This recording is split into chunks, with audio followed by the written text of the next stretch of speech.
Hello നമസ്കാരം, welcome to Reshmahappyland. എല്ലാവർക്കും സുഖാണെന്ന് വിചാരിക്കുന്നു. ഇന്നത്തെ വീഡിയോയിൽ കാണിക്കാൻ പോകുന്നത് ഒരു പനീർ ചില്ലിയുടെ റെസിപ്പിയാണ്. നമ്മൾ ചില്ലി ചിക്കനൊക്കെ വെക്കാറില്ലേ, ആ ഒരു സെയിം ഫോർമാറ്റ് തന്നെയാണ് ഇതിനും. വീഡിയോയിലോട്ട് പോകുന്നതിന് മുന്നേ ആയിട്ട് എൻ്റെ ചാനലിൽ ആദ്യമായിട്ടാണ് വരുന്നതെന്നുണ്ടെങ്കിൽ വീഡിയോ കണ്ട് ഇഷ്ടമാണെന്നുണ്ടെങ്കിൽ ചാനൽ സബ്സ്ക്രൈബ് ചെയ്തേക്കാം. അതിനടുത്തുള്ള കുഞ്ഞു ബെൽ ബട്ടണിൽ ഓൾ എന്ന ഓപ്ഷനോട് കൊടുക്കാനായിട്ട് മറന്നുപോലെ. ഇനി നമുക്ക് വീഡിയോ കാണാം. പനീർ ചില്ലി ഉണ്ടാക്കാനായിട്ട് ഞാനിവിടെ 400 ഗ്രാം പനീറാണ് എടുത്തു വെച്ചിട്ടുള്ളത്. ഇനി അതിലേക്ക് 1/2 ടീസ്പൂൺ മഞ്ഞൾപ്പൊടി, 2 ടീസ്പൂൺ കാശ്മീരി മുളക് പൊടി, 1 ടേബിൾ സ്പൂൺ കോൺഫ്ലോർ,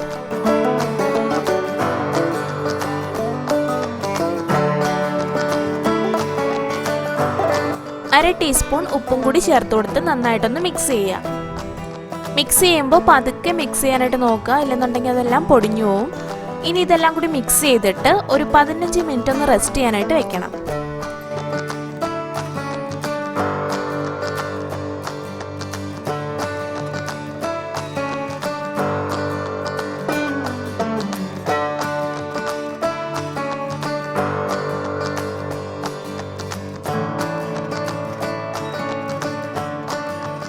അങ്ങനെ 15 മിനിറ്റ് കഴിഞ്ഞു. ഇനി നമുക്കത് ഫ്രൈ ചെയ്തെടുക്കാം.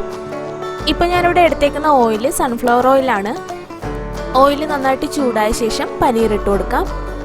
ലോ ഫ്ലെയിമിൽ വെച്ചിട്ട് ഒരു 5 മിനിറ്റ് മാത്രം ഇത് കുക്ക് ചെയ്താൽ മതി. അപ്പോൾ തന്നെ നമുക്കത് ബ്രൗൺ കളറായി കിട്ടും. ആ ഒരു സമയത്ത് നമുക്കിത് കോരി മാറ്റാം.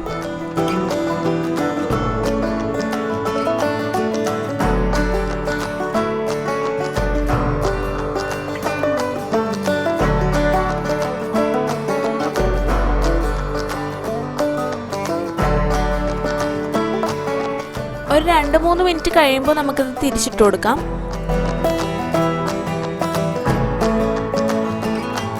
രണ്ട് സൈഡും ഇപ്പോൾ നല്ലൊരു ബ്രൗൺ കളറായി. അപ്പോൾ നമുക്കിത് കോരി മാറ്റാം.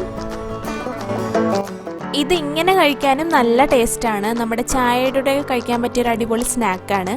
കുട്ടികൾക്കൊക്കെ എന്തായാലും ഇഷ്ടപ്പെടും. ഇനി മസാല ഉണ്ടാക്കാം. അതിനായിട്ട് ഞാനിവിടെ 2 ടേബിൾ സ്പൂൺ ഓയിൽ എടുത്തിട്ടുണ്ട്. നമ്മൾ നേരത്തെ ഫ്രൈ ചെയ്ത ഓയിലില്ലേ, അതാണ് ഞാൻ എടുത്തേക്കുന്നത്. നിങ്ങൾക്ക് വേണമെന്നുണ്ടെങ്കിൽ വേറെ ഓയിൽ എടുക്കാം കേട്ടോ. ഓയിലൊന്ന് ചൂടായി വരുമ്പോൾ നമുക്കതിലേക്ക് ഓരോ ടേബിൾ സ്പൂൺ വീതം ഇഞ്ചിയും വെളുത്തുള്ളിയും ചെറുതായിട്ടൊന്ന് കൊത്തിയരിഞ്ഞത് ഇട്ട് കൊടുക്കുന്നുണ്ട്. പിന്നെ പച്ചമണം എല്ലാം മാറുമ്പോൾ ഒരു സവോള ഇതുപോലെ കട്ട് ചെയ്തിട്ട് കൊടുക്കാം. ഇതേ ഷേപ്പിൽ തന്നെ നമുക്കൊരു ക്യാപ്സിക്കം കൂടി കട്ട് ചെയ്തിട്ട് കൊടുക്കാം. പിന്നെ ഇത് ഒരുപാട് കുക്ക് ആവണ്ട. നമ്മൾ സെയിം ചില്ലി ചിക്കൻ ചെയ്യുന്ന അതേപോലെ തന്നെ ഒന്ന് ട്രാൻസ്പാരൻ്റ് ആയാൽ മാത്രം മതി.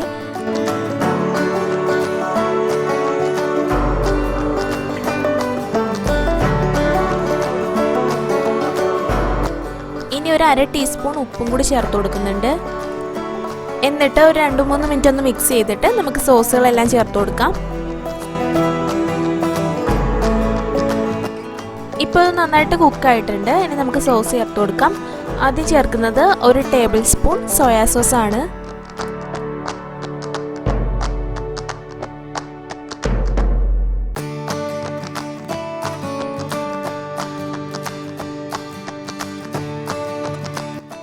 ഇനി 1 ടേബിൾ സ്പൂൺ വിനെഗർ ചേർത്ത് കൊടുക്കാം.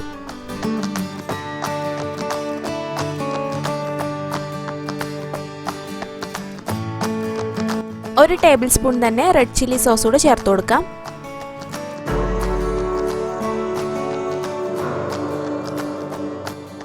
രണ്ട് ടേബിൾ സ്പൂൺ ടൊമാറ്റോ കെച്ചപ്പ് കൂടെ ചേർത്ത് കൊടുക്കുന്നുണ്ട്. ഇനി ഇതെല്ലാം കൂടി ഒന്ന് മിക്സ് ചെയ്തിട്ട് നമുക്ക് ഫ്രൈ ചെയ്ത് വെച്ചേക്കുന്ന പനീർ ഇട്ട് കൊടുക്കാം.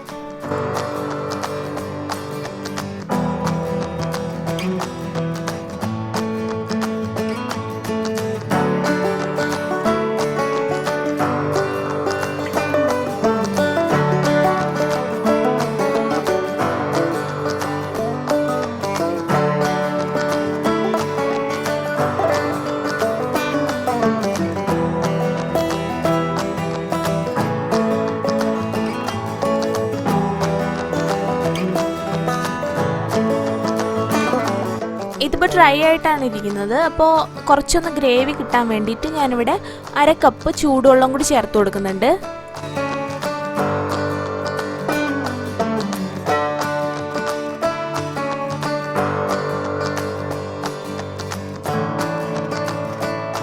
ഇനി ഇതൊന്ന് തിളച്ച ശേഷം നമുക്ക് കോൺഫ്ലവർ മിക്സ് ചേർത്ത് കൊടുക്കാം.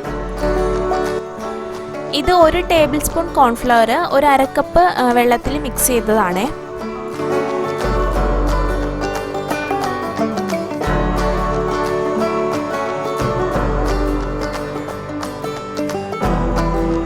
ഇതൊന്ന് കുറുകി വരുമ്പോൾ നമുക്ക് സ്പ്രിംഗ് ഒണിയൻസ് ചേർത്ത് കൊടുക്കാം. അപ്പോൾ നിങ്ങൾക്ക് ഗ്രേവി ആയിട്ട് വേണമെന്നുണ്ടെങ്കിൽ ഒരുപാട് അങ്ങ് വറ്റിക്കേണ്ട ആവശ്യമില്ല. പക്ഷെ ഞാനിവിടെ കുറച്ചൊന്ന് ഡ്രൈ ആയിട്ടാണ് കാണിക്കുന്നത്. അപ്പോൾ ഇത്രയേ ഉള്ളൂ നമ്മുടെ പനീർ ചില്ലി. നല്ല ടേസ്റ്റുള്ള റെസിപ്പിയാണ്, എല്ലാവരും ട്രൈ ചെയ്ത് നോക്കണം. ഇനി ഇതൊരു സെർവിങ് പ്ലേറ്റിലോട്ട് മാറ്റാം. നാനിൻ്റെ കൂടെയും ചപ്പാത്തിയുടെ കൂടെയൊക്കെ നല്ലൊരു കോമ്പിനേഷനാണ്. അപ്പോൾ നിങ്ങൾ ട്രൈ ചെയ്തിട്ട് ഫീഡ്ബാക്ക് അറിയിക്കുക. പിന്നെ ഈ വീഡിയോ ഇഷ്ടമായിട്ടുണ്ടെങ്കിൽ ലൈക്ക് ചെയ്യുക, ഷെയർ ചെയ്യുക, കമൻറ്റ് ചെയ്യുക. അപ്പോൾ ഇനി നല്ല റെസിപ്പി ആയിട്ട് അടുത്ത എപ്പിസോഡിൽ കാണാം. Till then take care and by.